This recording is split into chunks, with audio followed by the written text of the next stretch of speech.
December 18th, 1944. 06:30 hours. The frozen forests of the Ardennes, Belgium. Obergefreiter Klaus Zimmermann pressed his face against the frozen earth as American artillery thundered overhead, his breath forming ice crystals on his scarf. Through his field glasses, he watched American positions 800 meters away, searching for weaknesses in their defensive line.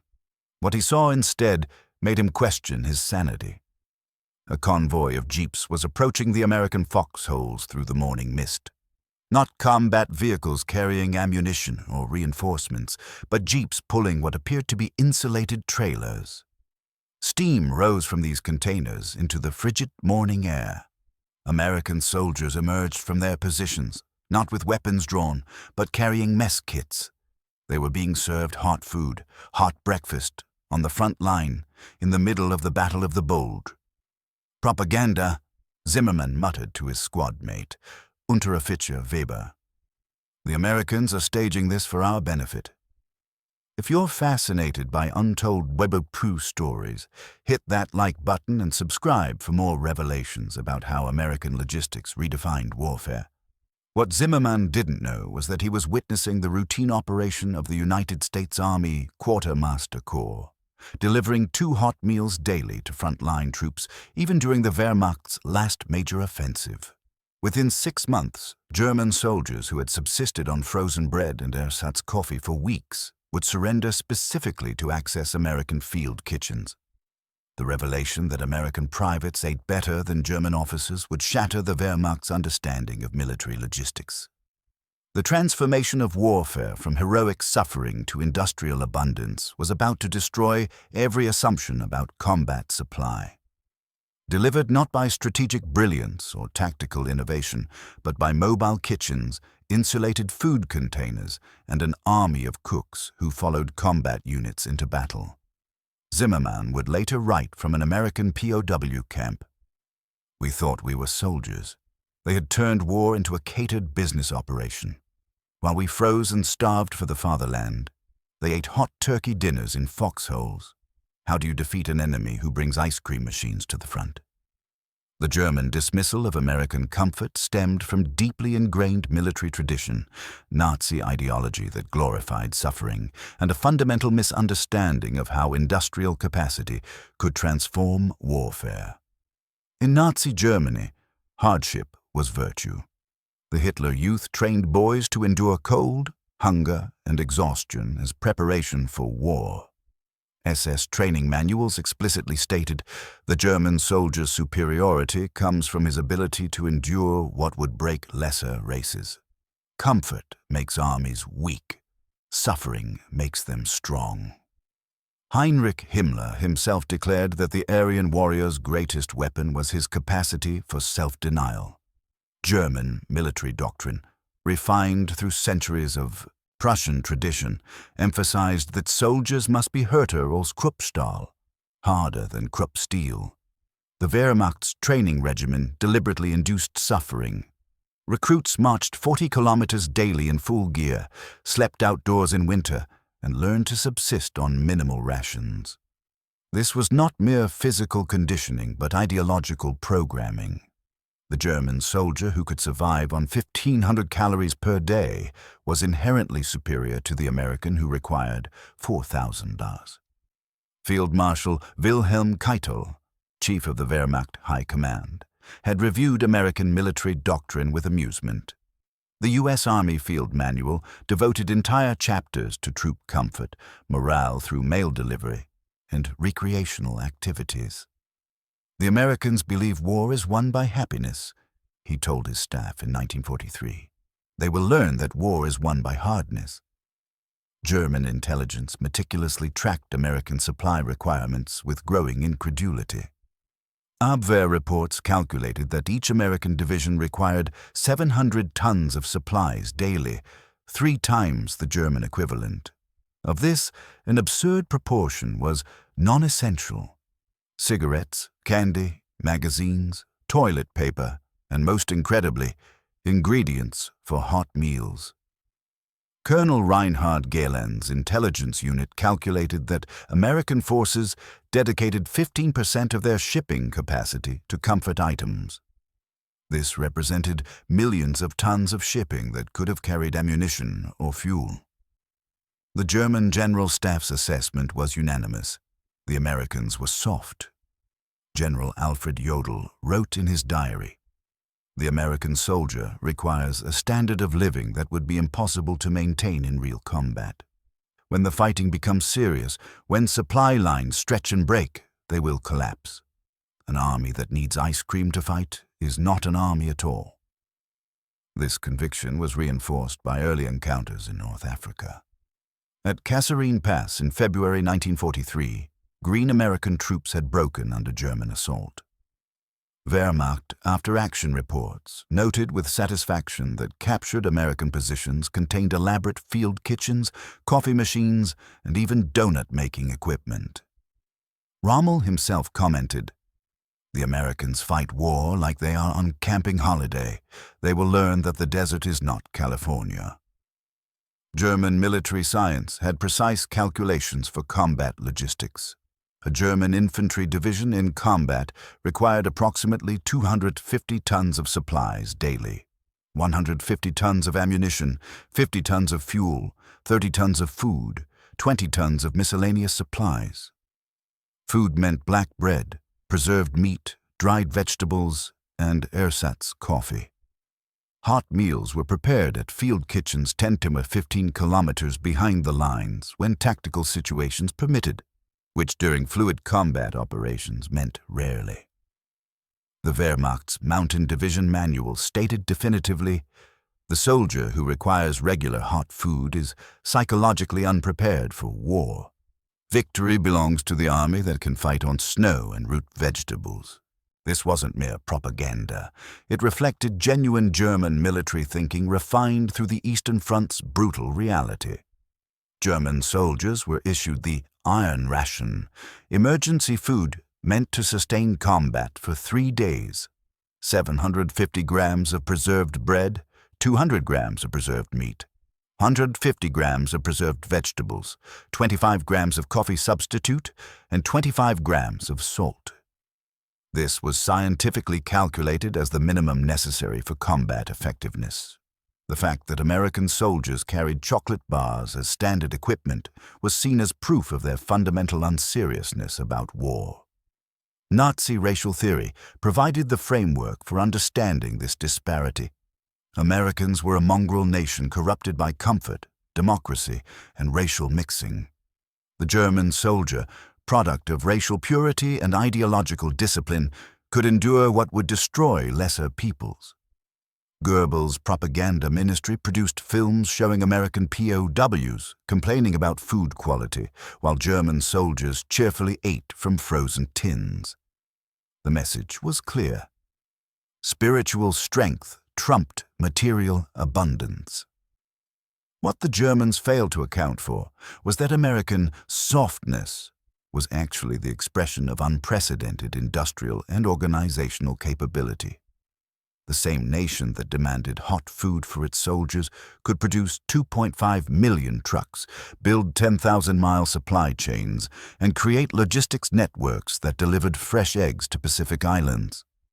The comfort wasn't weakness. It was the casual display of overwhelming power. The transformation began in November 1944 when the U.S. Army's Red Ball Express demonstrated that American logistics operated on principles the Wehrmacht couldn't comprehend. While German forces scraped together fuel and ammunition for the planned Ardennes offensive, American supply convoys were delivering 12,500 tons of supplies daily to frontline units, including fresh bread baked that morning in Paris. Major Hans Ritter, intelligence officer with the 5th Panzer Army, first documented American supply operations during reconnaissance for the coming offensive. His reports, initially dismissed as exaggeration, described scenes that seemed impossible. American supply points operate like civilian department stores. Soldiers select items from stockpiles that would supply our entire division for a month. They complain if cigarette brands are unavailable. This cannot be sustained in winter combat. The revelation accelerated through December 1944 as German forces prepared for Operation Watch on the Rhine. Wehrmacht units moved only at night to avoid Allied aircraft, subsisting on cold rations and melting snow for water. Attacking forces were promised that captured American supplies would sustain the offensive, a tacit admission that German logistics couldn't support their own operation. SS Sturmbannführer Jochen Peiper, commanding the Spearhead Kampfgruppe, briefed his men on December 15th. The Americans are soft from their luxuries.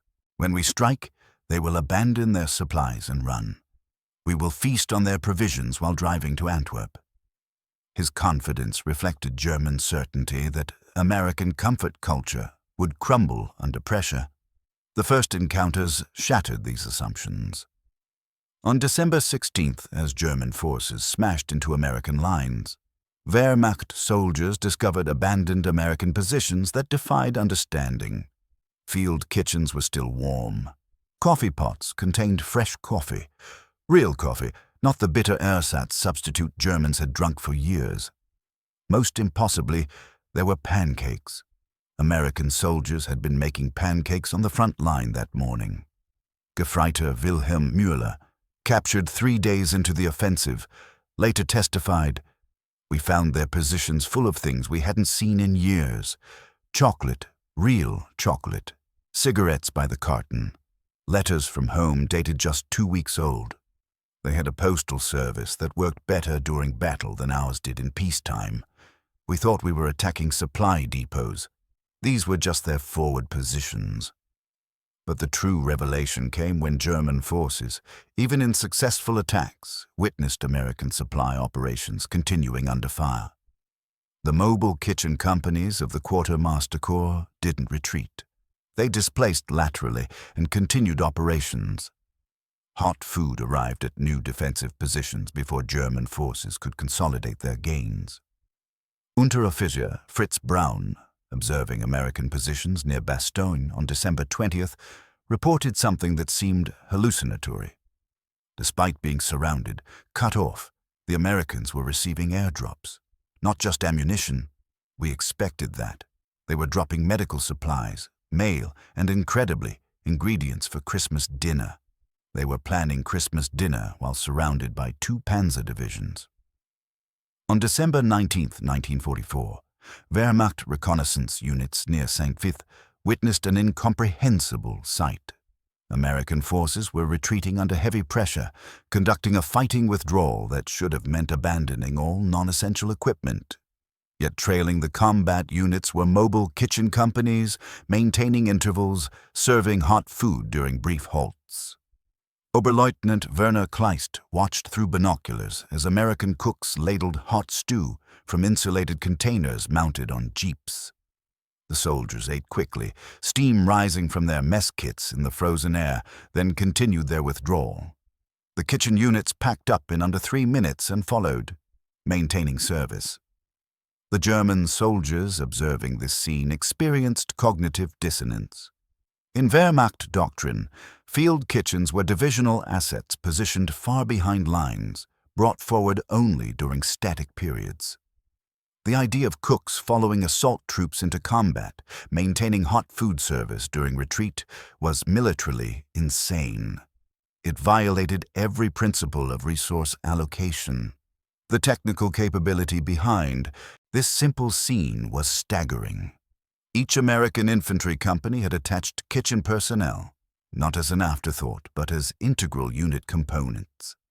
The kitchen equipment was specifically designed for mobility: gasoline-fired ranges that could operate while moving, insulated food containers keeping meals at safe temperatures for hours, water purification units ensuring safe drinking water regardless of source. Kleist wrote in his diary that night, "The Americans treat their cooks as combat soldiers. They have uniforms, weapons, vehicles, and follow the fighting like supply wagons followed Napoleon. Except Napoleon's wagons carried ammunition, theirs carry hot coffee and fresh donuts." American field kitchens could produce 300 hot meals in 90 minutes, operating from the back of a single truck. German field kitchens, when they operated at all, required multiple wagons, fixed positions, and hours of preparation. The mathematics were stark. American soldiers received hot meals. Twice daily minimum German soldiers received hot meals. Weekly a fortunate American caloric intake, for 200 calories daily. German caloric intake, 2,000 calories when available. Gefreiter Ernst Hoffmann's squad captured an American supply truck on December 21st near Trois Ponts. They expected ammunition or medical supplies. Instead, they found boxes labeled Ration Type X, 10 in 1. Opening them revealed something that challenged their understanding of military supply. Each box contained complete meals for 10 men for one day. Not just food, but an entire dining system. There were canned meats that weren't just preserved, but somehow appetizing. Turkey, ham, beef stew with vegetables. There were crackers that remained crisp despite packaging, jam, peanut butter, instant coffee, powdered milk, sugar, salt, pepper, and impossibly toilet paper and cigarettes. The psychological impact on Hoffmann's squad was devastating. These weren't emergency rations. This was better food than German civilians had seen in years. The variety alone was incomprehensible. Breakfast might include powdered eggs, bacon, hash browns, and coffee. Lunch brought soup, crackers, cheese, and fruit. Dinner offered meat, vegetables, dessert, and beverages. Technical analysis revealed the depth of American industrial planning. Each component was scientifically designed for nutrition, preservation, and morale. The menus rotated to prevent monotony. Condiments were included because American studies showed that familiar flavors improved soldier performance. Even the packaging was revolutionary, waterproof, stackable, burnable after use. German rations, by comparison, were monuments to misery. The standard Eisener ration hadn't changed since 1914. Hard bread that required an axe to break, tinned meat of uncertain origin, and coffee substitute made from roasted barley. Variety meant occasionally receiving blood sausage instead of liver sausage. Hoffmann later testified, "We sat in the snow eating American ham and pineapple from cans while our comrades 2 kilometers away gnawed frozen bread. One of my men started crying, not from joy, from rage. We were elite Wehrmacht soldiers, reduced to scavenging the enemy's luxury items." Perhaps nothing shattered German assumptions more than discovering American technical sergeants setting up Coca-Cola bottling equipment 10 kilometers from the front lines. Ersatz Hauptsturmführer Erich Müller's combat group overran an American supply dump on December 23rd, expecting to find ammunition reserves. They found a complete portable bottling plant. The scene defied military logic. 3 trucks of specialized equipment designed to carbonate water and produce soft drinks. Technical manuals for maintenance. Syrup containers shipped from Atlanta. The U.S. Army had dedicated shipping capacity across the Atlantic, truck transport across France, and technical personnel to ensure soldiers could drink Coca-Cola in combat zones. German soldiers stood speechless around the machinery. Their nation couldn't provide adequate winter clothing to troops freezing in the Ardennes, and Americans were bottling soft drinks. The cognitive gap was unbridgeable. The numbers behind this apparent frivolity were staggering. By December 1944, Coca-Cola technical observers, employees given military ranks, operated 64 bottling plants in combat theaters. They produced 10 million bottles monthly for U.S. forces. This required shipping thousands of tons of sugar, flavoring, and specialized equipment to war zones. General Eisenhower had designated Coca-Cola a wartime priority equal to ammunition. When German intelligence intercepted this classification, they assumed it was code. The reality that Americans genuinely prioritized soft drink production was too absurd to accept. Muller wrote to his wife, "They fight war like they're hosting a party. While we measure bullets, they ensure every soldier gets his favorite drink. I begin to understand we face not an army, but an entire civilization mobilized for our destruction. The revelation that broke something fundamental in German military thinking came from an interrogation of U.S. Navy personnel captured when their landing craft ran aground during a supply run. Under questioning, Seaman First Class Timothy Murphy casually mentioned that he'd been disappointed to miss ice cream service on Sunday because of the mission. The German interrogator, Hauptmann Friedrich Schultz, thought he'd misunderstood. Through the translator, he asked again. Murphy confirmed, U.S. Navy ships regularly served ice cream, not just ice cream, multiple flavors. The larger ships had ice cream parlors where sailors could order sundaes. Schultz's report to intelligence headquarters in Berlin was returned with a reprimand for forwarding obvious disinformation. He requested permission to reinterrogate other prisoners separately. Each confirmed Murphy's account. Some added details that seemed hallucinatory. The USS Lexington had a bakery producing fresh bread and pastries daily. Submarine crews received fresh fruit even after months at sea. Hospital ships had soda fountains. Investigation revealed the truth exceeded even these claims. The U.S. Navy had commissioned ice cream ships, concrete barges equipped with massive ice cream production facilities capable of producing 10 gallons every 7 minutes.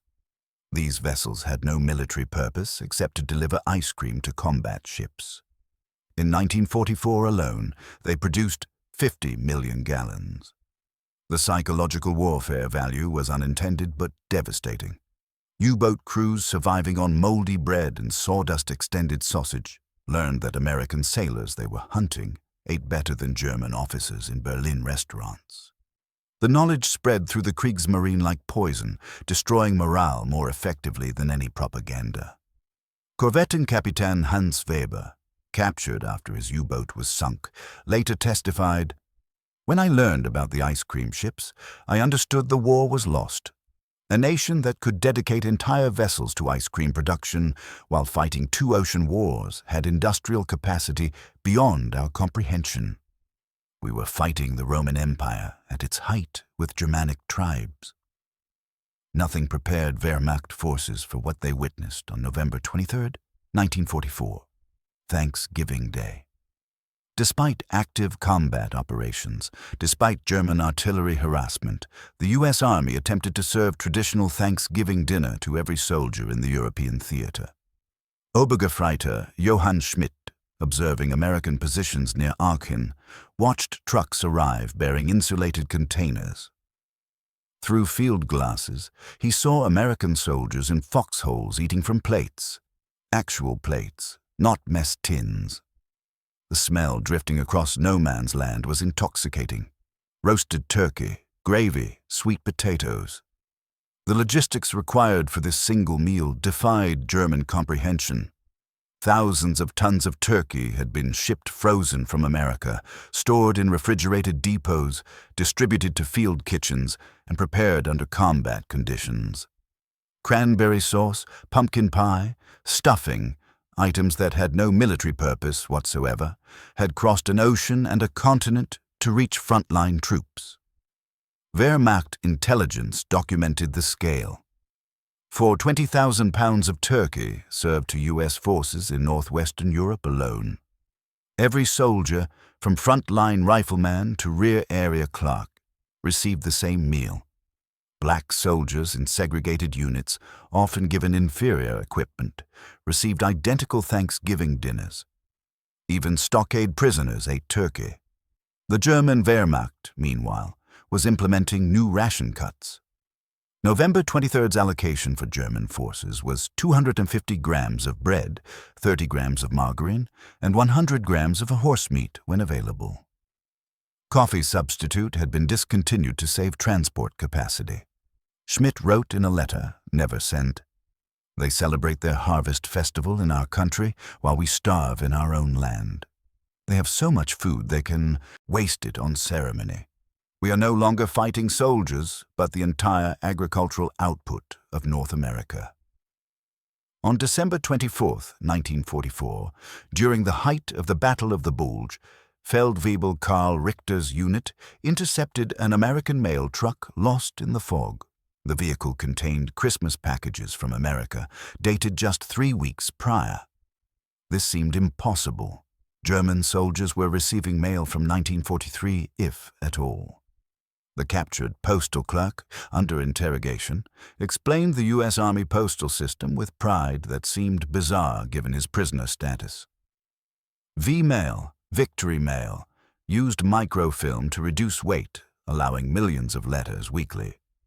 Air transport priority equal to medical supplies. Distribution networks reaching individual soldiers, even during combat operations. The packages contained items that hadn't existed in Germany for years. Chocolate cookies baked by mothers in Iowa, hand-knitted socks from Massachusetts, fruitcakes from Georgia. Some packages included fudge, divinity, and other homemade candies that had survived transoceanic shipping. There were cigarettes, razors, soap, playing cards, paperback books, and photographs. German Field Postal Service, by comparison, had effectively collapsed. Letters took months if they arrived at all. Packages were routinely looted. The psychological impact of isolation from home compounded physical deprivation. Richter later wrote, "Their soldiers received love from home while we received notification of bombing raids. They opened cookies from mother while we opened letters informing us mother was dead." This was not just superior logistics. It was a different conception of what war meant. The contrast in medical support achieved its starkest clarity when Sanitätsunteroffizier Paul Kruger was captured after his aid station was overrun. The American medics who processed him didn't just bandage his minor wounds. They apologized for the delay and offered him morphine for pain he hadn't even reported. The American battalion aid station contained medical supplies that would have serviced an entire German division. Morphine syrettes by the hundreds, enough sulfur powder to treat a city, surgical instruments still in sterile packaging, and, impossibly, whole blood and plasma refrigerated in powered units. Every American soldier carried a first aid packet with a morphine syrette and sulfur powder. German soldiers were lucky to have a dirty bandage. American medics had jeeps dedicated solely to medical evacuation. German wounded walked or were carried by comrades, reducing combat strength. The revelation deepened when Kruger saw American soldiers being evacuated by air for non-life-threatening injuries. Germans died of treatable wounds because medical supplies were reserved for those likely to return to combat. Americans saved everyone possible, shipping them home if necessary. Statistical comparison: American wounded survival rate, 96% German wounded survival rate, 70% American medical day. Evacuation time, 4 to 6 hours average. German medical evacuation time, 24 to 48 hours, if at all American morphine availability. Every soldier, German morphine availability, officers in critical cases only. The concept that broke Unteroffizier Henrik Vogel's understanding of military priorities was witnessing American quartermaster shower units operating 5 kilometers from active combat. Trucks equipped with water heaters and shower stalls, providing hot showers to rotating combat units. Clean uniforms were distributed while dirty ones were collected for washing. German soldiers hadn't changed clothes in months. Lice were universal. Skin diseases from poor hygiene degraded combat effectiveness. Yet here were Americans maintaining personal cleanliness standards that German civilians couldn't achieve. The mobile laundry units were even more incomprehensible. Truck-mounted washing machines and dryers processing thousands of uniforms weekly. Soldiers received genuinely clean, pressed uniforms. The concept of pressing uniforms in a combat zone was so absurd that German intelligence initially refused to believe reports. Water purification units ensured safe drinking water anywhere. German soldiers drank from shell holes and suffered dysentery. Americans had hot showers and clean clothes in December in Belgium during the largest German offensive of the Western Campaign. Vogel testified after capture. "We smelled them before we saw them, soap and aftershave. American patrols smelled clean while we reeked of months of accumulated filth. They were fighting a different war than us. We were medieval peasants facing modern industrialists. When Gefreiter Ludwig Bauer was captured and processed through a POW collection point, he witnessed something that challenged his concept of military supply. American soldiers were visiting what they called a PX, post-exchange, a military store operating just behind front lines. Soldiers could purchase, not be issued, but purchase with their pay, candy bars, cigarettes, razor blades, toothpaste, writing paper, pens, magazines, and, incredibly, cameras and film. The idea that combat soldiers had disposable income and access to luxury goods during battle was incomprehensible. German soldiers hadn't been paid in months. When paid, worthless Reichsmarks bought nothing because nothing was available. American privates had more purchasing power than German officers. The PX accepted military scrip, preventing inflation and maintaining morale through normalcy. The range of products defied belief.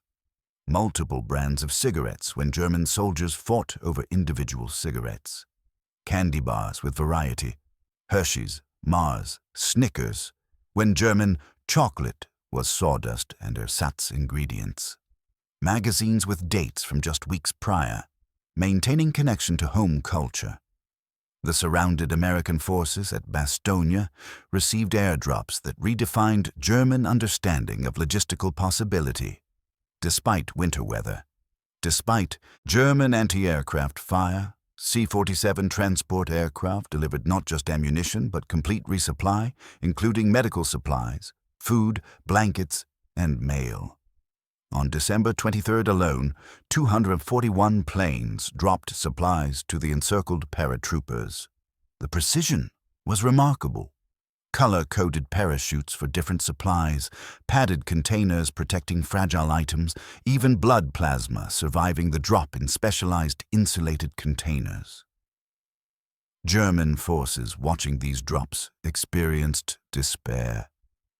The Luftwaffe couldn't provide fighter cover for ground forces, and Americans were running scheduled cargo service into surrounded positions. When weather cleared on December 26th, gliders landed with surgical teams and evacuated wounded on return flights. The mathematics of American air supply, daily tonnage to Bastogne, 300 tons average German daily tonnage to Stalingrad, at best. 100 tons American aircraft available. Thousands German aircraft available. Dozens American loss rate. 5% German loss rate. 50%. The discovery that American forces had dedicated entertainment units providing shows to combat troops finally broke the German conception of war as national struggle. USO shows featuring celebrities, movie projectors showing films from Hollywood, armed forces radio, broadcasting music and news, all available to frontline troops. Major Wilhelm Kesselring captured documents describing special services, entire units dedicated to soldier entertainment, mobile libraries, sports equipment, musical instruments, and even traveling theatrical groups. While German soldiers hadn't seen their families in years, American soldiers watched Betty Grable movies in French barns. The American Army newspaper, Stars and Stripes, was printed daily, distributed to foxholes, containing stateside sports scores and comic strips. German soldiers received propaganda sheets weeks old, if anything. American soldiers listened to jazz on armed forces radio, while Germans heard only Goebbels' increasingly deranged speeches. The ultimate revelation of American abundance came through the smallest items. When German forces captured American positions, they found cigarettes and chocolate bars deliberately left behind with notes. "Merry Christmas, Fritz." Americans had so much they could weaponize generosity. Every American soldier received cigarette rations whether they smoked or not, creating currency for trade. German soldiers fought over butts. American chocolate was actual chocolate, not the bitter ersatz substitute Germans endured. K rations included 4 cigarettes and candy, items worth a month's pay on the German black market. By January 1945, German soldiers were deserting not from fear, but from hunger, crossing lines specifically to access American food. POW camps reported Germans gaining 10 to 15 pounds in the first month of captivity. The best-fed Germans in Europe were American prisoners. The numbers told a story that no propaganda could counter. By December 1944, the statistical disparity between American and German military supply had reached ratios that defied comprehension. American daily supply delivery to European theater: food, 4,500 tons, 1,200 tons shipped daily from U.S., ammunition, 8,000 tons, fuel, 6,000 tons, medical supplies, 800 tons clothing and equipment, 2,000 tons mail and packages, 450 tons comfort items, cigarettes, candy, toiletries, 350 tons total, 2,200 tons daily German daily supply availability, Western Front. Food, 800 tons, mostly bread and preserved meat. Ammunition, 2,000 tons, when available. Fuel, 400 tons, severe shortages. Medical supplies, 50 tons clothing, 100 tons, inadequate winter gear. Mail, 10 tons, irregular delivery. Comfort items, none total, 3,060 tons daily. The disparity was 6.5.1 in total tonnage. But in quality of life items, the ratio was infinite. Americans had everything, Germans had nothing. Caloric intake. Comparison: American combat soldier, 4,200 calories daily. American rear area, 4,500 calories daily. German combat soldier, 1,800 calories daily. German rear area, 2,200 calories daily. Food variety, items available monthly. American forces, meat varieties, 12 types. Vegetables, 15 types. Fruits, 8 types. Beverages, 10 types. Desserts, 12 types. Condiments, 20 types. German forces. Meat, 2 types when available. Vegetables, 3 types, mostly preserved. Fruits, none. Beverages, 1, ersatz coffee. Desserts, none. Condiments, salt, when available. Supply line efficiency: American supplies from U.S. to Frontline, 21 days average. German supplies from Reich to Front, 45 to 60 days. American mail delivery time, 14 days. German mail delivery time, 180 days. American vehicle operational rate, 85% German vehicle operational rate, 40% mobile. Kitchen operations: American kitchen units per division, 54 German kitchen units per division, 12 American hot meals served daily, 2 to 3 German hot meals served weekly, 1-2 American kitchen distance from front, 1-5 kilometer German kitchen distance from front, 10-20 kilometer medical supply. Allocation: American morphine syrettes per company, 200 German morphine ampules per company, 10 American sulfur powder per soldier, 2 packets German sulfur powder per company, 500 grams. American blood plasma units per battalion, 100 German blood plasma. None available. Transportation assets: December 1944, American forces in Europe, trucks, 583,000 jeeps, 182,000 locomotives, 18,000 rail cars, 380,000 cargo aircraft, 2,000 ships in supply chain, 3,400 German forces, all fronts.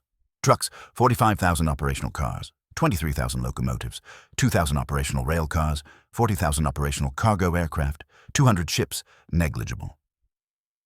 The most telling statistic: American forces dedicated 65% of their tonnage to non-ammunition supplies, while German forces allocated 80% to ammunition and fuel when available. Americans could afford to prioritize soldier comfort because their ammunition supply was unlimited. Germans couldn't feed their soldiers because every truck carried shells instead of food. The U.S. Quartermaster Corps employed 500,000 personnel in Europe alone, more than the entire German replacement army. These weren't combat troops but specialists in food service, laundry, graves registration, and supply management. Germany couldn't spare men from combat for such luxuries. By January 1945, the average American soldier in Europe possessed 2 uniforms, cleaned regularly, 4 pairs of socks, 2 pairs of boots, complete winter gear, personal hygiene kit, writing materials, reading materials, cigarette lighter, chocolate and cigarettes for trade.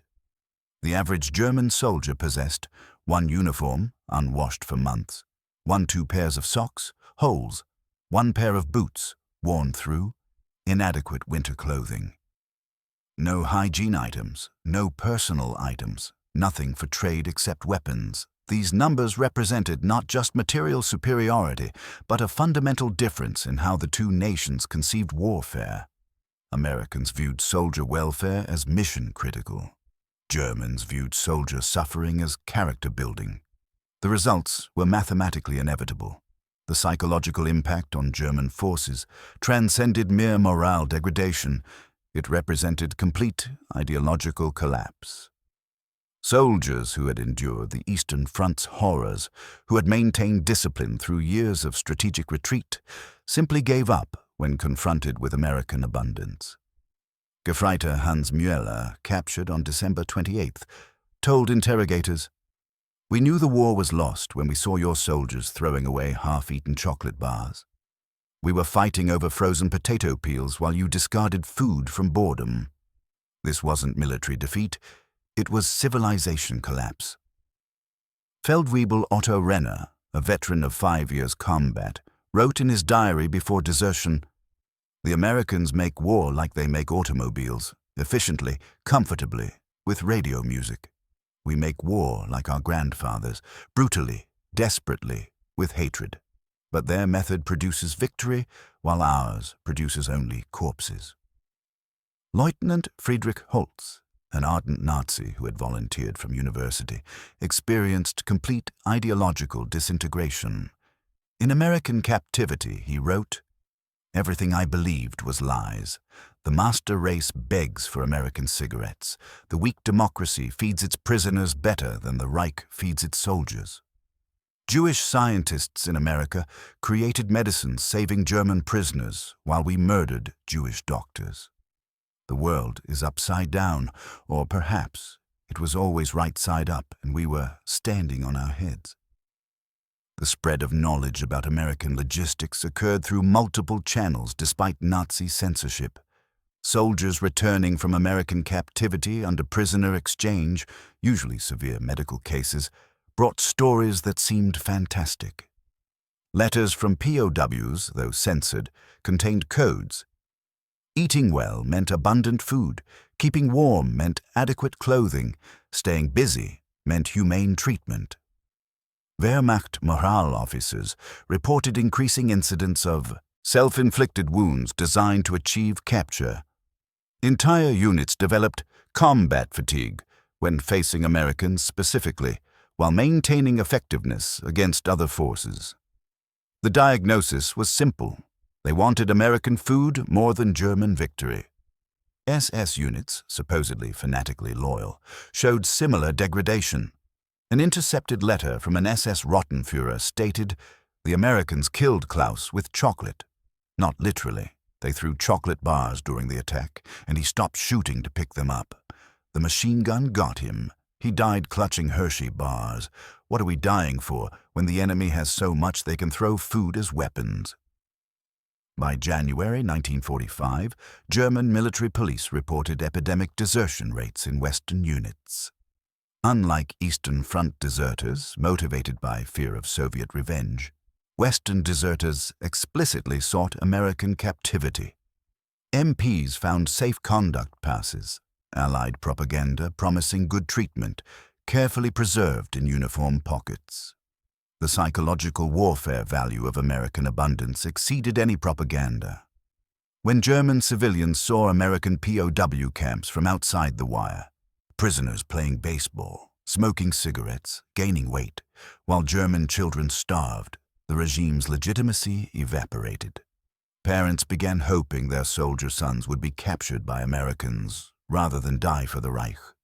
Field Marshal Gerd von Rundstedt, Commander-in-Chief West, wrote in a report never sent, "The enemy's supply superiority has achieved what their military superiority could not: complete demoralization. Our soldiers no longer fight to win, but to survive until capture. They see American abundance as proof that God has abandoned Germany, or worse, that we abandoned God first." Even senior officers experienced psychological collapse. General der Panzertruppe Hasso von Manteuffel, commanding 5th Panzer Army, admitted to staff, "We cannot win against an enemy who thinks hot food is a military necessity. They have militarized comfort while we have fetishized suffering. Suffering doesn't win wars. Logistics does." The most telling indicator of psychological collapse was soldier humor. German military jokes had evolved from mocking enemies to bitter self-mockery. What's the difference between the German and American armies? Americans eat their iron rations for pleasure. How many Germans does it take to equal one American soldier? Impossible to calculate. Americans are measured by weight, Germans by hunger. Why did the Wehrmacht fail? We brought a knife to a food fight. Medical officers documented physical manifestations of psychological defeat. Army fever, psychosomatic illness appearing when facing Americans, reached epidemic proportions. Symptoms included trembling, inability to eat German rations, and obsessive discussion of American food. Treatment was impossible because the cure was capture. The Wehrmacht's ideological education officers, responsible for maintaining Nazi fervor, reported complete failure by February 1945. Soldiers openly laughed at propaganda claiming German superiority. One education officer committed suicide after his lecture on Aryan supremacy was interrupted by soldiers asking if Americans were accepting volunteers. Perhaps most devastating was the collapse of officer authority. German military tradition depended on absolute obedience to superior officers. But when privates ate better in American captivity than colonels did in German service, rank lost meaning. Soldiers stopped saluting, ignored orders for counterattacks, and openly discussed surrender timing. Letters home, when they arrived, spread demoralization to the civilian population. "The Americans have everything" became a universal phrase. Mothers receiving letters from captured sons expressing relief rather than shame knew the war's outcome. The contrast between American POW camps and German cities under bombardment made clear who had really won. By March 1945, German units were surrendering to American forces en masse, sometimes racing Soviet forces to reach American lines first. The 11th Panzer Division, once elite, surrendered intact rather than fight. Their commander stated simply, "My men haven't eaten properly in 3 months. The Americans have food." The decision was simple. Hermann Göring's confrontation with American logistics reality began even before his formal capture. On May 7, 1945, when he surrendered to the U.S. 36th Infantry Division, he was immediately offered coffee, real coffee, and donuts. The former Reichsmarschall, who had proclaimed that no enemy bomb would fall on Germany, sat stunned as American privates casually consumed luxuries unavailable to Nazi elite for years. During his transfer to interrogation facilities, Göring experienced the full scope of American abundance. The convoy stopped at a field kitchen where GIs were eating steak, actual beef steak, with eggs and hash browns. Göring, who had maintained private food reserves while Germans starved, watched 19-year-old Americans eat better than he had in years. Lieutenant Colonel John H. Amon, conducting Göring's interrogation, documented his prisoner's obsession with American logistics. He asked repeatedly about our supply system. How did we get fresh eggs to combat zones? How many ships carried food versus ammunition? He seemed more interested in our quartermaster corps than our air force. Göring's psychological disintegration accelerated when shown captured German intelligence reports, grossly underestimating American production. In August 1945, he admitted to interrogators, "We calculated you could produce 5,000 trucks monthly. You produced 50,000. We thought feeding armies such variety was impossible. You made it routine. We based strategy on your weakness, but your weakness was our propaganda." At Nuremberg, prosecutors presented Göring with evidence of American supply superiority. When shown that American forces had shipped more ice, cream to the Pacific than Germany had shipped winter clothing to the Eastern Front, Göring reportedly said, This explains everything. We were fighting the past against the future. Prison psychologist Dr. Gustave Gilbert documented Goering's evolving comprehension. He fixated on minutiae of American abundance, powered cake mixers in field kitchens, soldiers choosing between cigarette brands, chocolate bars as standard rations. He said repeatedly, if German soldiers had known, they would have surrendered in 1943. Wilhelm Keitel, former chief of Wehrmacht High Command, underwent similar revelation. The man who had dismissed American comfort focus as weakness spent hours questioning guards about quartermaster operations. He was particularly stunned learning that American mess sergeants received specialized training and that menu planning was considered a military specialty. Keitel's final statement included unexpected admission. The American soldier fought not despite his comforts, but because of them. A man who knows his country values his life fights harder than one who knows he's expendable. We sent soldiers to die for glory. Americans sent them to live for purpose. Alfred Jodl, Chief of Operations Staff, provided the most analytical assessment. In detailed testimony, he explained, German military science failed to account for morale, multiplication through logistics. We calculated that one German soldier equaled 3 American soldiers based on training and ideology. We didn't understand that one well-fed, well-equipped, well-rested American equaled 5 starving Germans. The transformation was documented in prisoner interviews across all ranks. Colonel General Georg Lindemann admitted, when my men learned American prisoners gained weight in our camps while eating better than guards, discipline collapsed. How do you motivate soldiers to fight when captivity improves their life? Major General Fritz Bayerlein, who commanded Panzer Lehr Division, testified, the Ardennes offensive failed not through American courage, though they were brave, but through American supply. They could lose equipment and replace it overnight. We lost one truck and it was gone forever. They fought with abundance. We fought with scarcity. Even SS officers supposedly immune to doubt experienced revelation. SS Brigade Führer Fritz Witt stated, the racial superiority we preached became absurd when American Negro units ate better than Waffen-SS. Black truck drivers had chocolate, while Aryan warriors had sawdust bread. Reality destroyed ideology. The most poignant testimonies came from junior officers who had believed most fervently. Hauptmann Erich Kaufmann wrote from captivity, I volunteered at 17 believing in German superiority. I discovered at 23 that American teenage soldiers lived better in combat than I had in peacetime. They had ice cream. We had ideology.